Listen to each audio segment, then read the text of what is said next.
partial differentiation. Partial differentiation అంటే ఏమంటే for example చూడండి x square plus y square is a function,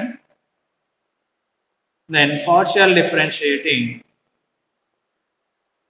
ఇప్పుడు మనం ఇంతకుముందు డిఫరెన్షియేటింగ్ అని చెప్పేవాళ్ళం, ఇప్పుడు ఏం చేయాలంటే పార్షియల్ డిఫరెన్షియేటింగ్ అని చెప్పాలి. Partial differentiating with respect to ఎక్స్తో డెరివేటివ్ చేస్తే పార్షియల్ డెరివేటివ్. మనం డిఫరెన్షియేటింగ్ అన్నప్పుడు d/dx అని చెప్పుకున్నాను, గుర్తుందా? Differentiating with respect to x అంటే d/dx అని చెప్పుకున్నాం. అలాగే partial differentiating with respect to x అంటే మనం ఈ విధంగా రాస్తాం, డో/ఎక్స్ అంటాం, డో/ఎక్స్. ఓకేనా? డి కాదు, ఇది డో/ఎక్స్ ఆఫ్ దేన్ని డెరివేటివ్ చేస్తున్నామంటే given function x² plus y². Okay, మనం ఇప్పుడు దేంతో డెరివేటివ్ చేస్తున్నామంటే ఎక్స్తో డెరివేటివ్ చేస్తున్నాం కాబట్టి ఈ పార్షియల్ డిఫరెన్షియేషన్కి డిఫరెన్స్ ఏమో ఇక్కడ చూడండి. ఎక్స్తో డెరివేటివ్ చేస్తే పార్షియల్ డిఫరెన్షియేషన్లో ఎక్స్ ఫంక్షన్స్ మాత్రమే డెరివేటివ్ అవుతాయి, రిమైనింగ్ అన్ని కాన్స్టెంట్ అవుతాయి. అర్థమవుతుందా మీకు?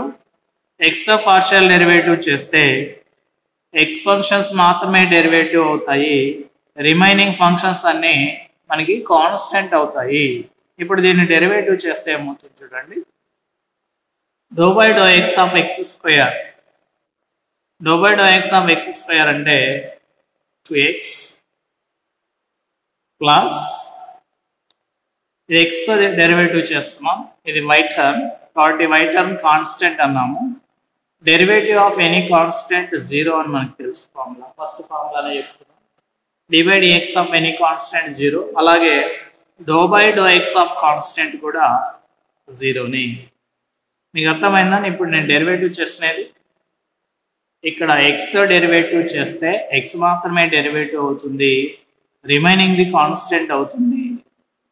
వాటిని పార్షియల్ డెరివేటివ్ చేస్తే చూడండి, డో/x ఆఫ్ x², మనకు d/dx of x⁴n formula 10x⁴n ఆ ఫార్ములా యూజ్ చేస్తే మనకు d/dx ఆఫ్ x² అంటే 2x వస్తుంది, అలాగే డో/x ఆఫ్ x² అన్నా కూడా 2x వస్తుంది.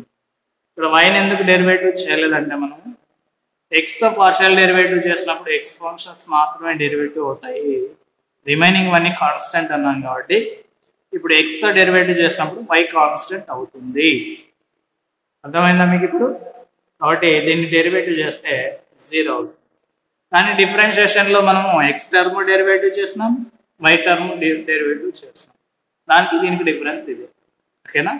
రైట్. సేమ్ మళ్ళీ ఇదే ఫంక్షన్ చూడండి. నెక్స్ట్ ఎగ్జాంపుల్, సెకండ్ ఎగ్జాంపుల్, ఇది ఎగ్జాంపుల్ 1 అనుకుందాం. ఇప్పుడు ఎగ్జాంపుల్ 2 చూడండి. ఎగ్జాంపుల్ 2లో ఫర్ ఎగ్జాంపుల్ సేమ్ ఇదే తీసుకుందాం, x² ప్లస్ y² అనేది ఒక ఫంక్షన్ అనుకుందాం. దీన్ని ఇప్పుడు నేను yతో పార్షియల్ డెరివేటివ్ చేస్తాను. చూడండి ఏమవుతుంది, పార్షియల్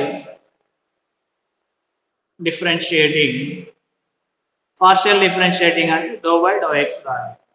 ఇక్కడ ఇది ఎంతో డెరివేటివ్ చేస్తున్నావు అదే వస్తుంది, ఇక్కడ yతో చేస్తే డో/y వస్తుంది. నేను ఇప్పుడు దీన్ని yతో డెరివేటివ్ చేస్తున్నాను, పార్షియల్ డెరివేటివ్ చేస్తున్నాను. చూడండి, partial differentiating with respect to y.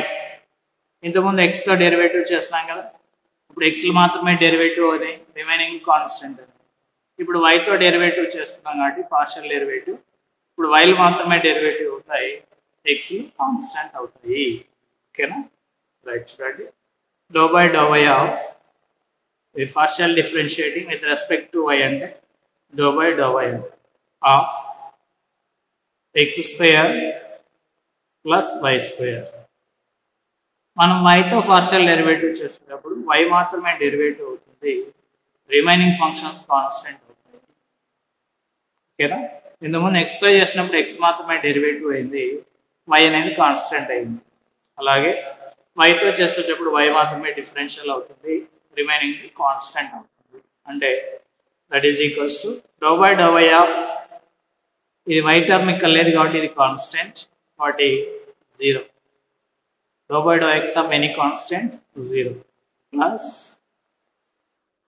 Dough by dow y of y square dow by dow y of y square అంటే 2y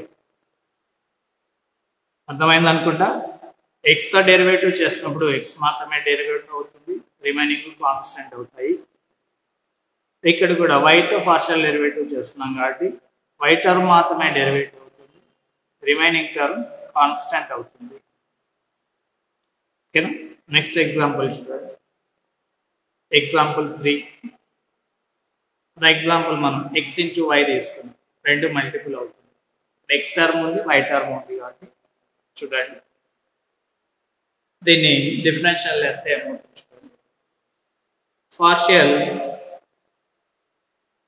డిఫరెన్షియేటింగ్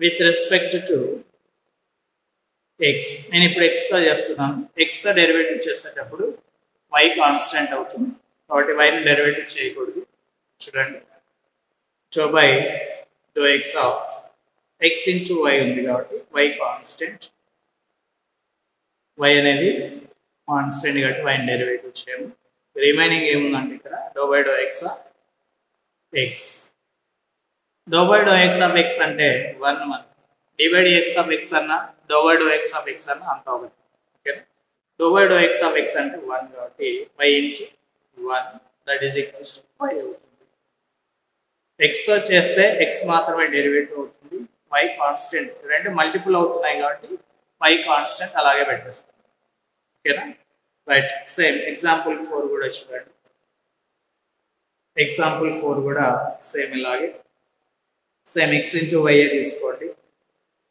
ఇప్పుడు వైతో పార్షియల్ డెరివేటివ్ చేయండి ఏమొస్తుంది partial differentiating with respect to y వైతో derivative చేస్తే y function మాత్రమే derivative అవుతుంది x constant అవుతుంది కాబట్టి dow by dow y of x into y రెండు మల్టిపుల్ అవుతున్నాయి కాబట్టి వై డెరివేటివ్ అవుతుంది ఎక్స్ కాన్స్టెంట్ కాబట్టి దీని విధంగా రాయొచ్చు x into dow by dow y of y dow by dow y of y అంటే మనకు 1 కాబట్టి x into 1 equals to x ఇవి మనకు బేసిక్ పాయింట్స్